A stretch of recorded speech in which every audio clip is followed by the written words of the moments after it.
আসছে অর্থবছরের বাজেটের আকার হতে পারে 9,30,000 কোটি টাকা। এতে রাজস্ব আহরণের লক্ষ্য 6,60,000 কোটি টাকা। বিশেষজ্ঞরা বলছেন, বাড়াতে হবে করের আওতা আর সংস্কার করতে হবে আর্থিক খাতে। ব্যবসায়ী নেতাদের অভিমত, মূল্যস্ফীতি কমানো এবং ব্যাংকিং খাতে অস্থিরতা নিয়ন্ত্রণে পরিকল্পনা থাকতে হবে বাজেটে। সেই সাথে সরবরাহ স্বাভাবিক রাখতে হবে জ্বালানির।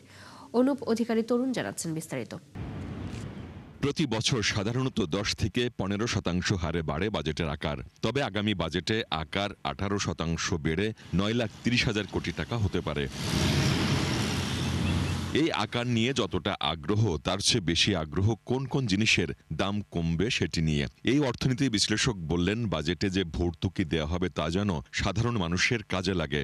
সামনে বাজেটে যেটা করতে হবে, আমাদেরকে সাবসিডি এমন জায়গায় দিতে হবে যে জনবান্ধব সাবসিডি হয় যেন। সামনে বাজেটের যে প্রকল্পগুলো গ্রহণ করতে হবে, সেই প্রকল্পগুলো রাজনৈতিক উদ্দেশ্যে প্রকল্পগুলো গ্রহণ করলে চলবে না। প্রকল্পগুলো গ্রহণ করতে হবে, জনবান্ধব প্রকল্প গ্রহণ করতে হবে। সামনের বাজেটে যে প্রকল্পগুলো গ্রহণ করতে হবে যেন ইকোনমিক রিটার্ন আসে।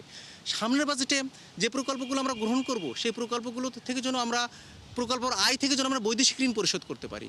এবং সামনের বাজেটে যেটা করতে হবে, কর অব্যাহতির পরিমাণ কমিয়ে দিতে হবে। কোথায় শুল্ক আরোপ, কোথায় ছাড় এবং প্রত্যক্ষ কর কিভাবে বাড়াতে হবে তার সুনির্দিষ্ট পরিকল্পনা বাজেটে থাকতে হবে, বললেন সিপিডি সম্মাননীয় ফেলো মোস্তাফিজুর রহমান।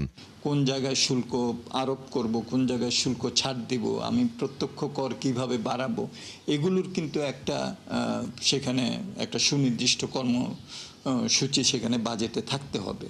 সুতরাং সেদিক থেকে পাবলিক এক্সপেন্ডিচারটা যাতে আমরা সাশ্রয়ীভাবে করতে পারি, আমরা যাতে অগ্রাধিকারগুলো ঠিকভাবে করতে পারি, সেটার একটা ইঙ্গিত ওই বাজেটের মধ্যে থাকতে হবে। কর সমন্বয় এবং কর হার বাড়ানোর চেয়ে করের আওতা দ্বিগুণ বা 4 গুণ করার পরামর্শ দিলেন সৈয়দ আবু নাসের বখতিয়ার আহমেদ। এই ব্যাংক খাত বিশেষজ্ঞ বললেন, খেলাপি ঋণ কমাতে হবে অবশ্যই। এই বাজেটটার করার জন্য ট্যাক্সের অ্যাডজাস্টমেন্ট দরকার। অনেকে চিন্তা করে ট্যাক্স রেট বাড়ায় দিবে। আমি কিন্তু জানি না ট্যাক্স রেট বাড়াতে হলে কতটুকু বাড়বে, এটা জানি না, কিন্তু আমি এটা পছন্দ করি না। আমার পার্সোনাল ওপিনিয়ন, আমি চাইব ট্যাক্স নেটটা বাড়ো। এখন যতজন ট্যাক্স পেয়ার আছে তার দ্বিগুণ বা 4 গুণ বাড়ানোর চেষ্টা করা হোক।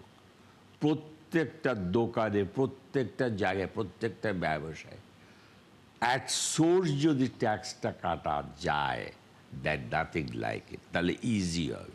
মূল্যস্ফীতি কমানোর উপর জোর দিলেন ডিসিসিআই প্রেসিডেন্ট। বললেন, ব্যাংকিং খাতে অস্থিরতা নিয়ন্ত্রণে সুনির্দিষ্ট দিক নির্দেশনা থাকতে হবে আগামী বাজেটে। অবশ্যই মূল্যস্ফীতি কমানোর জন্য একটা স্ট্রং প্ল্যানিং দরকার, যে মূল্যস্ফীতিও কমিয়ে নিয়ে আসতে হবে।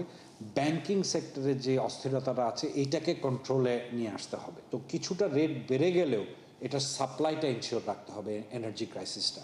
সো এই 3-4টা জিনিস যদি সরকার খুব শক্তভাবে এই বাজেটে ইমপ্লিমেন্ট করেন, আমরা মনে হয় আমরা যেটা বলি যে ওভারনাইট অর্থনীতি কিন্তু ঠিক হবে না, কিন্তু ভালোর দিকের পথ চলাটা শুরু করার জন্য আমরাও কিন্তু এই বাজেটের দিকে তাকিয়ে আছি। আগামী বাজেট ব্যবসা বান্ধব বাজেট হবে, এমন প্রত্যাশার কথাও বলেন তাসকিন আহমেদ। অবশ্যই ব্যবসা বান্ধব একটা বাজেট এবার লাগবে। অনুপ অধিকারী তরুণ, ৭১, ঢাকা।